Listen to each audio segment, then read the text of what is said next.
সাবুদানা ড্রিঙ্কের জন্য প্রথমে লাগবে দুধ, সাবুদানা যেগুলোকে ভালো করে ধুয়ে 10-15 মিনিট ভিজিয়ে রেখেছিলাম, আর লাগবে খেজুর আর আমন্ড কুচি।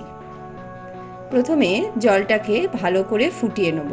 দেখুন ঠিক এইভাবে যখন জল ফুটবে তার মধ্যে সাবুদানাগুলোকে দিয়ে দিতে হবে। সাবু খুব উপকারী এবং আপনারা যারা ডায়েটে আছেন বা ডায়েট করছেন তাদের পক্ষে এটি লো ক্যালোরির ফুড।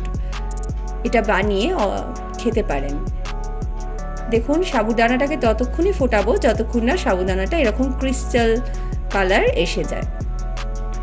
এরকম ক্রিস্টাল কালার এসে গেলে গ্যাসটাকে বন্ধ করে নেবো আর সাবুদানাগুলোকে ছেঁকে জলটা ফেলে দেব। একটা পাত্রে সাবুদানাগুলোকে নিয়ে তার মধ্যে ঠান্ডা দুধ দিয়ে দেবো। আপনারা যারা দুধে অ্যালার্জি আছে তারা এখানে আমন্ড মিল্ক ব্যবহার করতে পারেন। ভালো করে নেড়ে নেব। এরপর খেজুরগুলোকে কুচি কুচি করে কেটে নেব আর দুধে দিয়ে দেবো, আর দিয়ে দেবো আমন্ড কুচি। এখানে আপনারা আরও অনেক ফল ইউজ করতে পারেন, তাহলে খাবারটা আর একটু ভারী হবে। আপনারা লাঞ্চে বা ডিনারে এটি খেতে পারেন। তার সাথে দিয়ে দেবো চিয়া সিড। এটা দিলে ড্রিঙ্কসটা খুব ভালো হয় আর ক্যালসিয়াম পরিপূর্ণ হয়ে যায়, কারণ চিয়া সিড ক্যালসিয়াম আছে চিয়া সিডে। এভাবে চিয়া সিড দিয়ে ভালো করে নেড়ে নেব।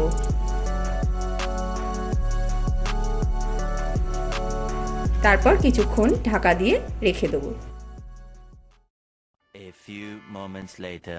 দেখুন 10 মিনিট বাদে এটাকে ঠিক এরকম দেখতে হয়েছে।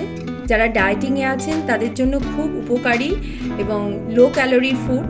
এটা আপনারা নিতে পারেন ডিনারে, স্ন্যাক্সে, যে কোনো সময় নিতে পারেন। দেখুন কি সুন্দর দেখতে হয়েছে আর খেতেও এটা খুব সুস্বাদু, একদম 0 সুগার। সুতরাং ক্যালোরির কোনো চিন্তা না করে বানিয়ে ফেলুন এবং খেয়ে নিন।